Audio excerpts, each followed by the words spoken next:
On observing social civility, I get to yearning for simplicity, to trade the travails of people and money for an island full of books, where stories drip like honey, and muses bathe in brooks. Wouldn't that be better, just the company of myths? Wouldn't that be better? Thank you for your weekly poem. I like it a lot. Thank you. It feels personal. Yeah, it is personal. I think this whole semester actually is going to be quite personal because storytelling, inherently, we are either the teller or the tellee. So we're kind of talking about our experiences, whereas maybe with, and our observations, whereas maybe with education and degrowth before it, we were talking a little bit more structural. Speaking of the previous semesters, this semester is a little different because we didn't release a zine. However, we have started sharing field notes. So if you would like to engage with us in these field notes, you can sign up in the Google form in the description. We'd love to have you in that little community that's forming. Thank you for listening to that plug. Nicely done. So we have 3 questions to talk about today. We're going to start with, I think, the one that's been on our mind most when we came up with the whole semester of storytelling, which is, do we consume too many stories today? A very Solacene question, I have to say. And where did you start trying to answer this big topic? Well, I just answered it basically yes or no. And I think we... Short podcast today. Well, that's how you have to start answering a question, yes or no, or maybe. And my answer obviously was maybe, because I suppose we consume too many stories. But I think if they were replaced with all meaningful, intentional stories, they wouldn't be too many. Because say we spend 3 hours every day in a combination of reading, watching movies or TV, and being on TikTok. 3 hours a day of consuming stories I don't think is too much. But the way that we consume them, so you watch 20 minutes of Seinfeld, you watch about 100 TikToks in an hour, you watch a random movie that you pull up on Netflix. It's unintentional, but it's feeding your brain a lot of inputs that it then has to filter through and try and fit into these schemas that you've already established, and I think that's not good. So I think we consume too many of the wrong type of stories. Okay. Yeah. Why do you say it's too many? Because... Or you just think any is too many with some types of stories? I think any is too many with some types because it overwhelms your brain. Like, your brain tries to be as efficient as possible by, like, making decisions and trying to, as I said, like, fit things into pre-existing boxes. But when it's bombarded with, I'm going to use the TikTok example because that's the best. Like, you probably watch 115-second videos if you spend an hour on TikTok.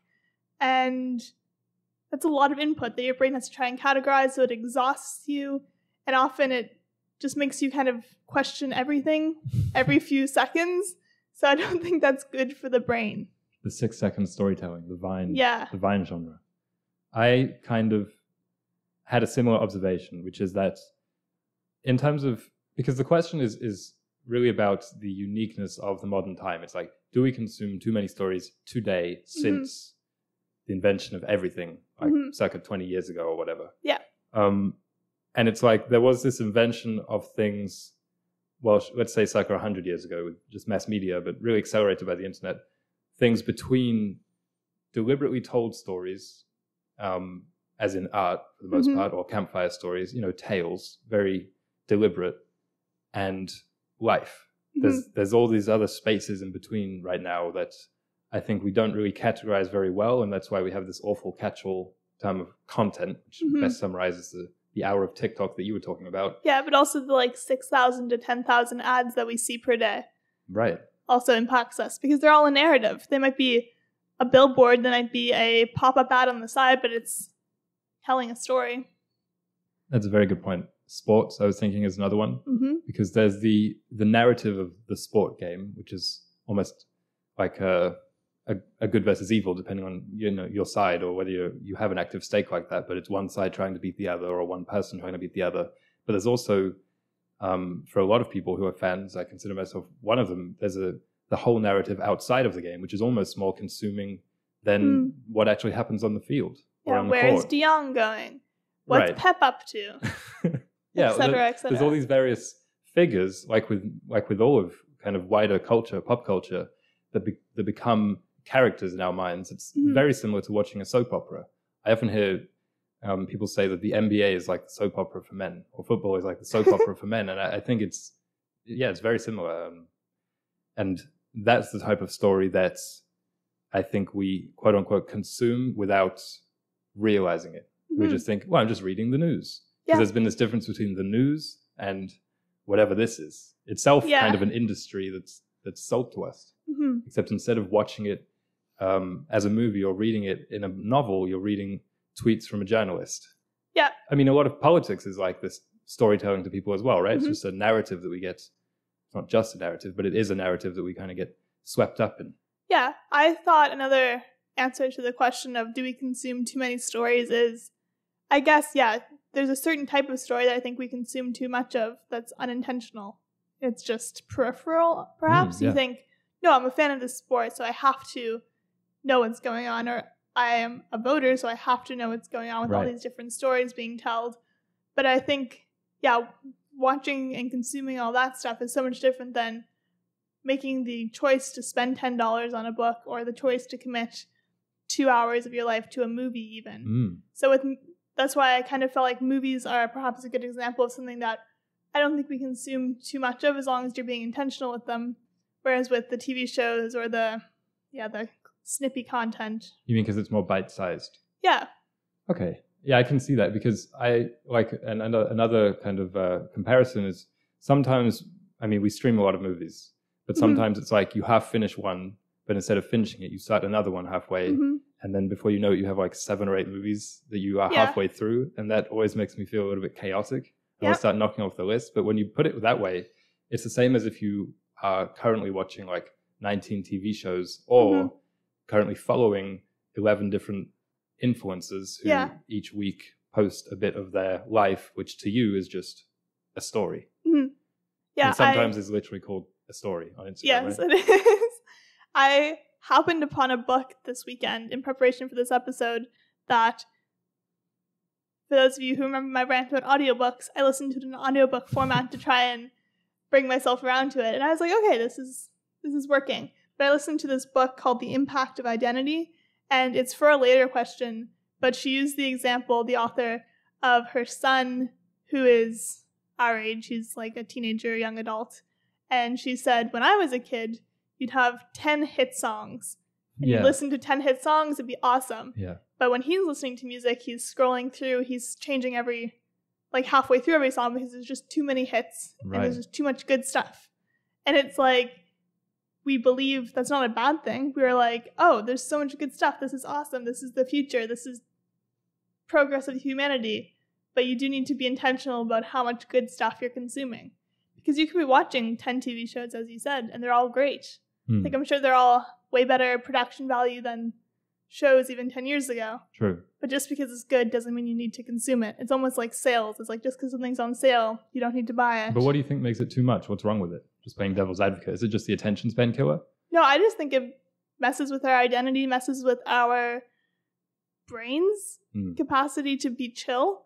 Yeah. Because it's called decision fatigue when you're just constantly bombarded with choices, and not just choices of what to consume, but the choices that TikTok is presenting you. You're presented a bunch of different ideologies that perhaps used to only be introduced to a new ideology once every few years, once every few months in a new news article.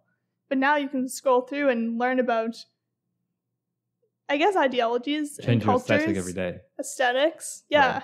And I think that's exhausting for the brain because it's like you want to find what's best for you. You want to find the identity that's best for you, but you don't get to really give each one a good shot. And perhaps you're just exposed to the highs and lows of each one.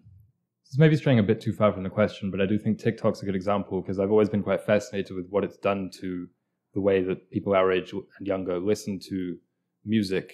Because what TikTok does, and especially what I love or what I find interesting, is when an old song goes viral. Because it's not the old song. It'll be like 10, 15 seconds. And people on the radio listening to it back then would have said, I love this moment. But I love this part of the song, right? Like most people have that even with their favorite songs. Yeah. It's like a minute or a bridge that you really like the best. And TikTok just takes that and plays it over and over and disregards the rest of the song, throws it out as trash. Yeah. So I think in regards to considering art as a totality, I mean, let alone the streaming of individual songs versus whole albums, this is like an acceleration even of that I guess it crushes your attention span, but I also just think we haven't really considered that. Another example, I think, in movies is like trailers now will often start with a micro trailer of the trailer, which I think is quite hilarious. Like the first 5 seconds will just be highlights from the 2-minute trailer that you're about to watch. And I'm like, what is this? That's crazy. Yeah, it is crazy. My final thought on this question was our inability to assess the impact that the stories we're consuming has on us. Because, yeah, you read a book and you're like, whoa, that book changed my life, or, oh, that was a waste of time. Like, usually I have some pretty concrete observations. I'm using books as like the idol here of like the best way to consume stories. But then we're watching Seinfeld, as we keep using as an example, and then all of a sudden we start using sayings from the show. And it's like, if we weren't self-aware, which I feel like a lot of people, self-awareness perhaps is something that needs to be built and cultivated in a healthy way. And not everyone has done that yet. So they're watching a show, then they start speaking like the main characters. They start even perhaps viewing other people in a way that the characters in the show view other people. Like I remember when I was watching a show once, it's probably one of the first shows I binged, and then I started speaking like the main characters, and I was like, this is so uncharacteristic of me. But it's because I found them funny, so I thought other people would find it funny. But you need to have that self-awareness and maybe perhaps schedule in time to assess how things are impacting you. Otherwise, you might become a person that you're not actually, just because of what's been shown to you. Yeah. I think there's a lot of ways in which stories affect us like that. That's one way, as in we start to unconsciously model the characters or various elements of the story, but also, I mean, even something that scares you, like a horror movie or a scary book. Quite often it's like, oh, I watched that before bed, but I don't want to go straight to bed because now I'm terrified, so I'm going to watch something softer or lighter to take my mind off it. And that's practical because you don't have nightmares, even though I kind of enjoy having nightmares, much to your detriment. But I also think sitting with the story that we've just been told has an abundance of benefits that we don't consider. And that's the main reason I say that I think we do consume, on average, too many stories. And we've already detailed the various different types of those. And not just sitting with it as in how it affected you, but just genuinely trying to react to it. Like I realized this maybe 2 years ago when I started watching movies more often. And I was like, but the thing with watching them more often is that you don't really get time to formulate thoughts about each one. You just move from one to the other. Oh yeah, I kind of remember that one that I watched like 3 days ago, even though it was that recent. So I think that, I mean, there's a lot of different ways. I like Letterboxd, the website, because it kind of lets me immerse myself a little bit more in the wake of each film and really, like I try and write a review for everything I watch. But just even if you're not formalizing like that, I try to be thinking about what I'm listening to or reading. Yeah. And I think that might be a bit of a lost art because, like, I don't know, when movie theaters first came out, it was one movie a week and maybe, or more than that. And you'd go and see more weeks than that is. And you'd go and see it many times. But now with streaming, it's the exact opposite. Yeah. Sometimes you don't even finish watching one thing once. Yeah. You watch that many times. And I think there's really benefits to dwelling on a story so that it can become more of a deep part of you rather than what you were saying with just maybe the superficial, wear it for a week and then discard it type thing. Yeah, I think so.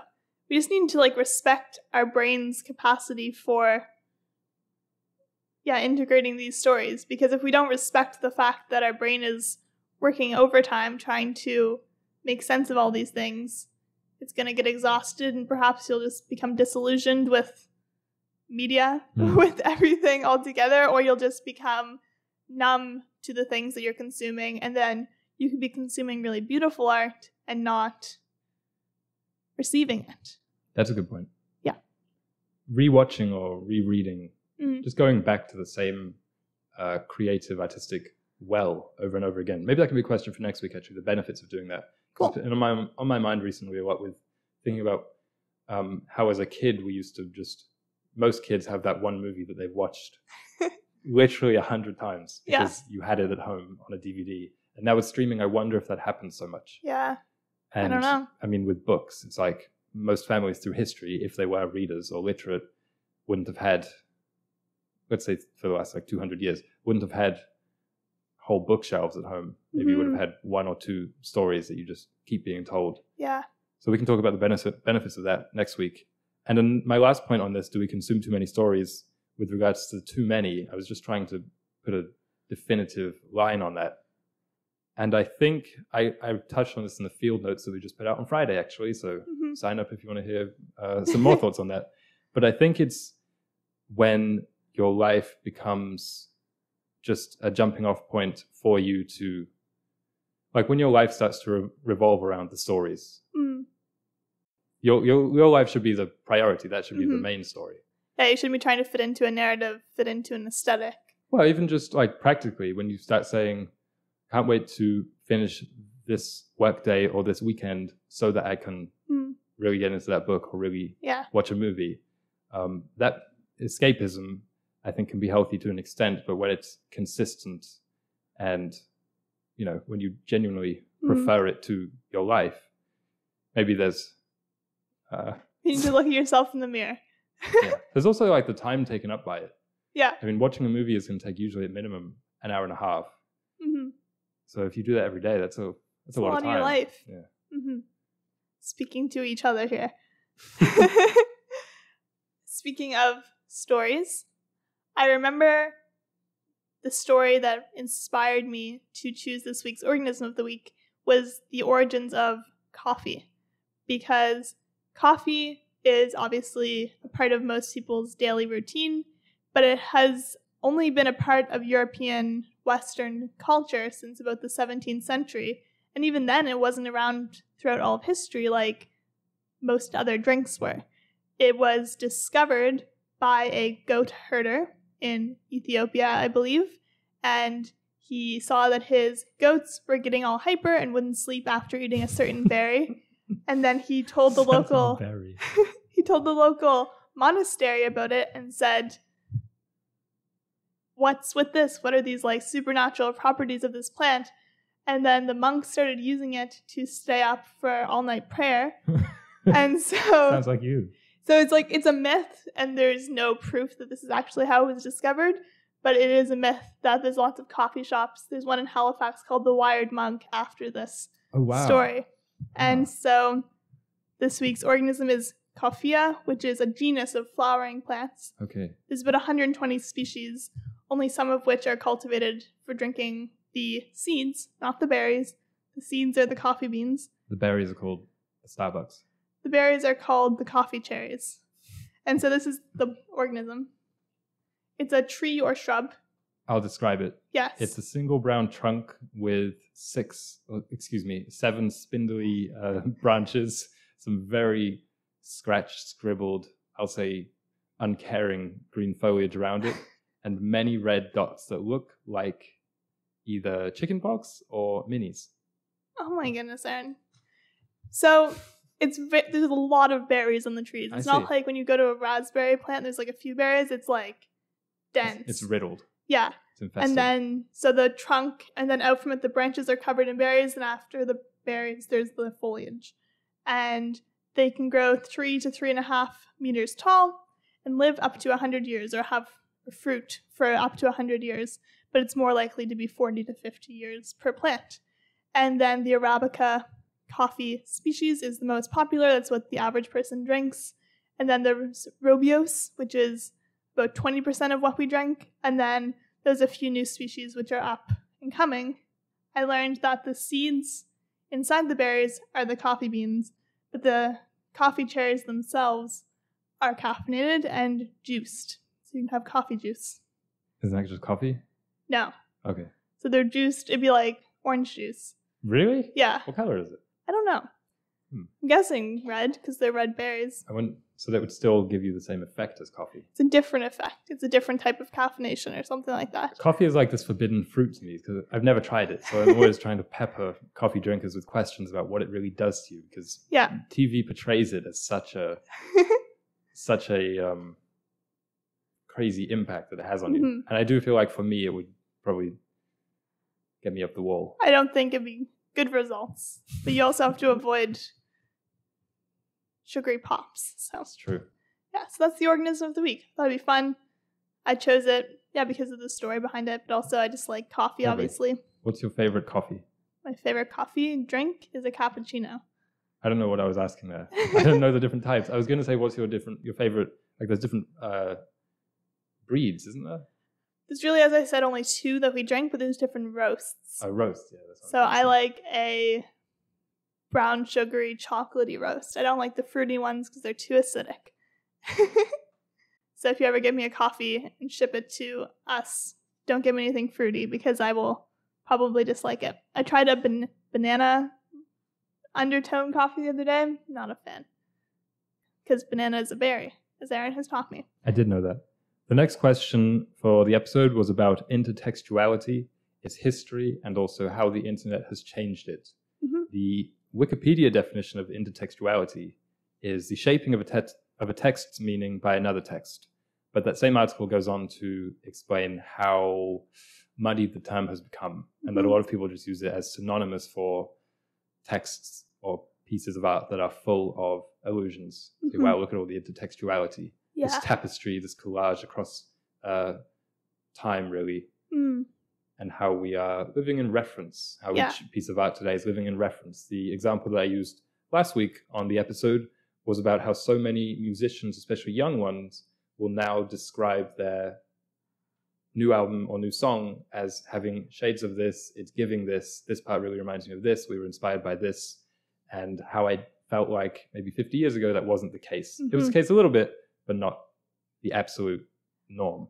Yeah, so to go back through history of how this came to be, I just assumed intertextuality was a ancient concept because obviously most religious and cultural texts are riddled with it. Yeah.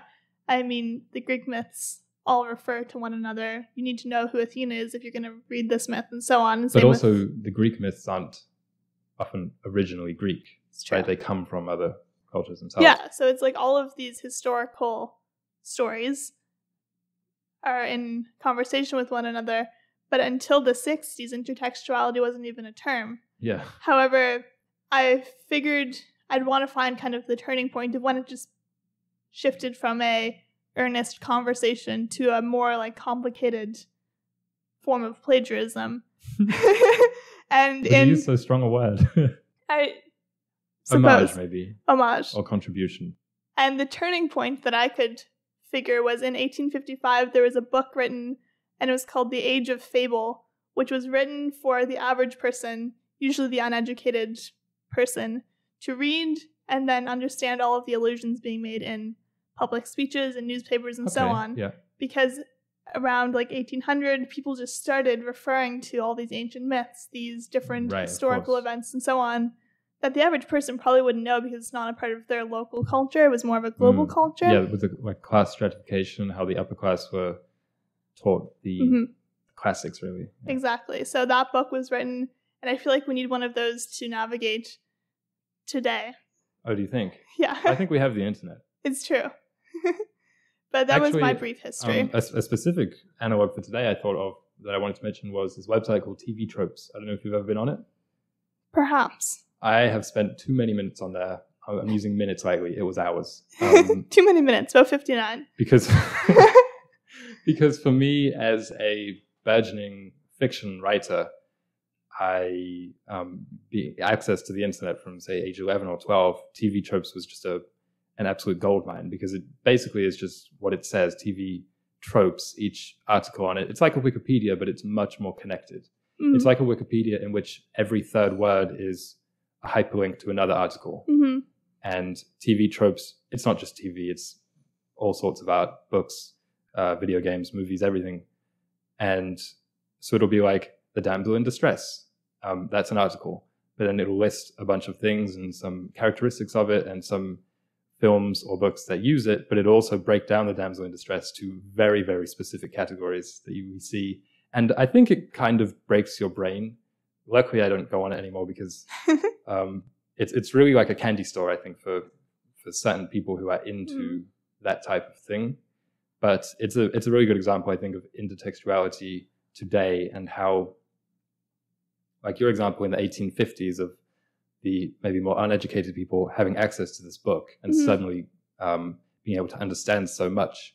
We are like that times 10 because we can understand like everything. And I was thinking with regards to the history of intertextuality, as you said, it's always been around. Like currently I'm reading Metamorphoses by Ovid, and the introduction was quite detailed in describing how these are mostly all retellings of stories, either remixed, just like jammed together in certain ways that Ovid thought poetic, or maybe more telling or something like that.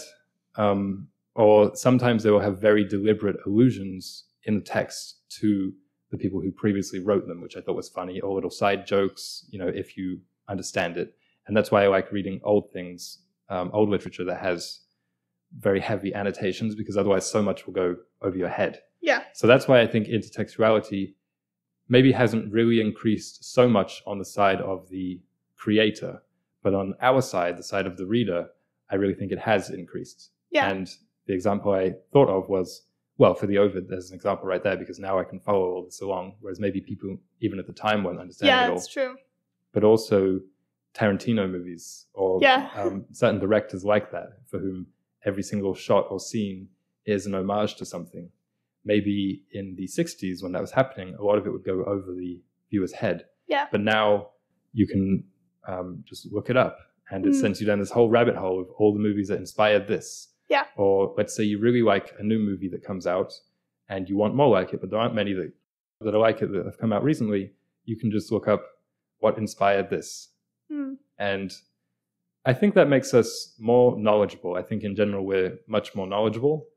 I think it maybe changes the way that we watch things a little bit, where you're noticing tropes and cliches in real time and maybe not enjoying those as much as people previously did. Yeah, it's true. Like there's a certain type of overexposure there maybe.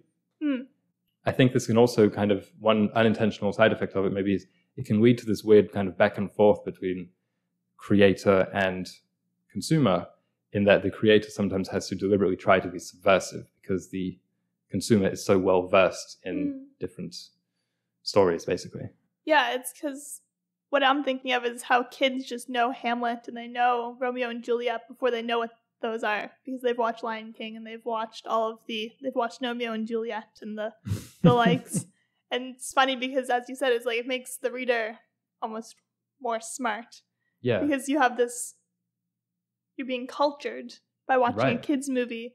But yeah, it definitely makes the creation of art much more challenging. I remember it when I started IB English in grade 11, the teacher started out by saying everyone needs to pick their story that is all stories. So for her, it was the allegory of the cave, and she said every story is the allegory of the cave. And she said most people have something different. It's usually an ancient, it's Beowulf, it's the Bible, it's what have you, that they think this story is all stories. Like there's no original art. It all comes back to this one. And I think that's true and has always been true, but now because there's been so much created, it's even harder to make something original. Yeah. I mean, I don't even know if that was original as a thing. Like there's an argument that nothing ever was original. Everything is just an adaptation. Even the very first story, let's say it was like a story about someone chasing something. They just watched it in the wild and decided to write that down. Like that's what I think anyway. I think everything is an adaptation of another story of nature. Like, it's true. I mean, nothing can really come out of nothing. Not to get religious with it. Another video, type of video that I wanted to mention was these ones on YouTube that are called musical ones that are called Every Sample Featured on X Album. And it happens a lot in pop music and hip hop because sampling is so huge now. And though this strays a little bit from storytelling, I think it's a relevant analog. I mean, you could do the same video for like every homage in a Tarantino movie, but I think that's quite unique to the modern times. And I'm not sure if it's good or bad. What do you think? like this transparency in all the influences. Because maybe all the influences were always there, but now we can really see through. I thought about my answer to that question when I was preparing for the episode, because it's a question that came up for me. Is this a good thing, all of this transparency in what we're referencing? And to me, it feels a little lazy. I don't know if that's harsh, but it feels like, oh, it's trying to be so deep by referencing a Greek god who's kind of fringe in your music. Oh, yes. Okay. Yeah. So pretentious in some cases and maybe low-hanging fruit in others. I think about in comedy, there are some sitcoms or movies where every single punchline is, you know this? Yeah. Or like, look, we're talking about this TV show, or we're referencing this thing. And it's like, I do think that people are waking up to that a little bit. Maybe the peak was something like 8 years ago. Things like, what's that movie? Ready Player One. I don't know if you've ever seen that. I didn't watch it. Or the new Space Jam, I think, looks something like it, where, look, it's Scooby-Doo and Godzilla. Yeah. They're all together. I think that kind of intertextuality is, I mean, it's not really storytelling. Yeah, and it was almost like we were talking about when the internet came about, and then memes started happening like 2010, 2012 era. And it was like, oh, everyone hates the word moist. Oh, yeah. Everyone, oh, our mustache is so funny. It was just like so low-hanging fruit, as you said, that it was... So hopefully it's changing a little bit since then, but that was definitely the peak of, this isn't funny. Like, just because it's common doesn't mean it's funny. It's such an outrageous phenomena. Because you're right, almost everyone would say that. I hate the word moist. And I would think, no, you don't. Yeah. So where did it start? Where did it come from? Why does everybody say it? I probably said it many times. It was just like, it was like a cool thing. It was like, I wear Nikes, I hate moist. That was it. I wear my Live Strong band, I hate moist. That's what made you popular. Yeah. But also with regards to the internet, I was thinking about it because, like, I mostly read old books. So I was thinking about intertextuality back then, like Bible era. And I was reading into Homeric intertextuality, which is quite fascinating because obviously Homer's stories at the time weren't texts.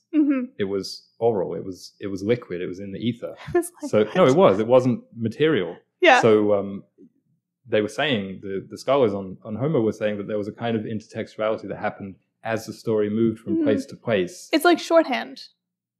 What? It's like shorthand for telling a story sometimes. I don't know. Shorthand. It's like, okay, you're telling a story, you're telling the Odyssey, and then you say, oh, and you know about Telemachus, and then... Oh, yes, exactly. Because it was told, they could just skip certain parts of it or repeat other parts of it. And I think that's really fascinating. And it had me thinking that for intertextuality, and maybe for storytelling in general, I'm not sure, we can kind of place it into 3 epochs and 2 seismic shifts. The first going from oral to material, when we started recording things, and when paintings started to stay around and not wash off the cave wall or something like that. And from material also, the recent innovation to digital, where things don't just stay around, but they stay around forever, and you don't have to go to the museum to see them. You can do it with no barrier of entry, archived permanently in your pocket for everything. Yeah. And each one of those, I think, leads to increases in intertextuality because we're always now just steeped way more in different references. Yeah, and I feel like we're all like reaching for the deeper and deeper cuts to try and reference in our art. Yeah, something else I think of might sound like a capitalist critique. I suppose it kind of is that so much of nature and mythology has just been mined for branding. It's true. So it's like every Greek god now just has a company named after him, and almost every constellation or star or minor figure in mythology, and it keeps getting more and more niche. So you'll be like 7 hours deep into reading about nymphs, forest nymphs online, and you're like, oh, this one's named after my local gym. Yeah. Or vice versa, I should say. So that's what I had on intertextuality, capitalist intertextuality. No, it's true though. I mean, we were trying to come up with the name Solacene, and it was like, you really couldn't just pick a word that exists. Like literally every word in the dictionary is a company. Yeah. We tried. But then it's like, okay, now you need to make a new word, which is challenging. And the final question was, what are some examples of positive stories of identity in the modern world? Yeah. And I didn't really know how to go with this question. What was your Well, I just tried thinking off the top of my head for things, and I couldn't think of many, but I thought of some. I couldn't think of many that would just feel good, should I say, that I actually think are good art, which I think is quite telling because, I mean, it is hard to find identity in the modern world, and thus almost all art about it is about the sadness of it, or the isolation, or the loneliness, or the literal depression. But I kind of broke it down into, I suppose, 3 different categories of stories that I think are very prominent today that have a relationship to identity that are interesting. So the first of which was the story about reality. And also I mostly went with movies because I think that's the dominant form of storytelling today. And you already mentioned Plato's The Cave, but I think a lot of these reality-focused stories are directly indebted to that, or just retellings of that story, which I guess for people who don't know or want a refresher, it's like there's people in a cave and there are puppets projecting a shadow play on the wall for them. And so they all have their backs to the exit to the cave. And so it's like, this is their reality. This is what they just think is real. And if they actually left the cave and went out into the sunlight, it might be blinding. Yeah. But that would be real. And I think this has been like well documented. People talk about it, how so many blockbusters starting from, say, the 90s to now have been all about breaking through some type of wall of simulation. Yeah, waking up or getting really into reality. There's like The Matrix, or Inception does it with dreams. Or that one's interesting because the conclusion I've always considered is that the main character says, ultimately, it doesn't matter that much as long as I'm happy. Truman Show's another one. For something that came out just last year, I think that surprised me with not being awful was Free Guy. Free Guy. I actually like that, and I think Oscar-nominated Free Guy. Yeah, it is. I had goosebumps during the third act when, spoiler, he becomes a free guy. But that was actually, I think, quite interesting, and also. For people who've seen that movie, it plays with intertextuality in a cool way. We were watching it in the theater, actually, for some reason. And in the third act, there's this triumphant moment that references various other triumphant moments from other Disney properties, Disney IPs, and the whole theater like erupts. And I was like, this is hilarious. Yeah. Because I think the movie is kind of critiquing this to an extent. So I think all those stories, the prevalence of both of them being told and also our obvious affinity for them is indicative that we know that there's wool being pulled over our eyes to an extent, and that most of what we interact with, this type of thing, people listening to this podcast, is not reality. This isn't real. There's, right now, me and Alicia are projecting little shadows on the wall for you to comfortably sit and watch instead of going braving the wilderness or whatever. So I do think that's a common moral in our stories about identity. The second type of story that I was thinking about was, I'll just call it relational, or those pertaining to relationships. And quite a common theme, I think, in movies was people struggling through many relationships, but ultimately their goal, what they should be doing, is defining themselves outside of their relationships. I think so many people, I mean, obviously we live more urban than we ever did before. Yeah. We are defined by all the people around us more so than ever, and we're not really much of individuals in certain cases. I thought about Her is a good example of this in a romantic sense, Lost in Translation, similar to the isolation that can come from with other people. Punch Drunk Love, I was thinking about as an interesting, doesn't have that exact moral, but it's a movie that's uncomfortable to watch in its portrayal of certain relationships in the modern world. 8th Grade was one I thought about. Frances Ha is another one that has a similar story about adulthood. Yeah, what do you think about it? Only Yesterday is a Ghibli animated movie that I thought that one's partially about finding yourself through relationships as well, though. I think watching these stories play out in films is almost a shortcut for us in a good way. Yeah. You can almost project yourself as the main character and say, "Ooh, shoot, I'm relying too much on my friend group. I am becoming like them. I don't like that." Or you can see the person who is striking it out on their own. They're saying, I'm not going to be like all the kids at school. I'm going to go and be myself. I'm going to go live in the countryside. I'm going to try these new things and find myself. And then you can, just kind of map yourself onto these different stories. And that's a good way to not have to experience the physical heartbreak and hardships of these things as if you were doing them in person. But one thing I was thinking about of like the dangers of this, of mapping ourselves onto stories, is that perhaps you start to play them out in your own life in a bad way, if that makes sense. So I think it's really a double-sided coin, because I feel like the amount of drama we consume, and it could be in following the Shakira and Piqué drama, or it could be following a drama reality show or watching a dramatic movie. It's like, well, my relationships are just pretty chill.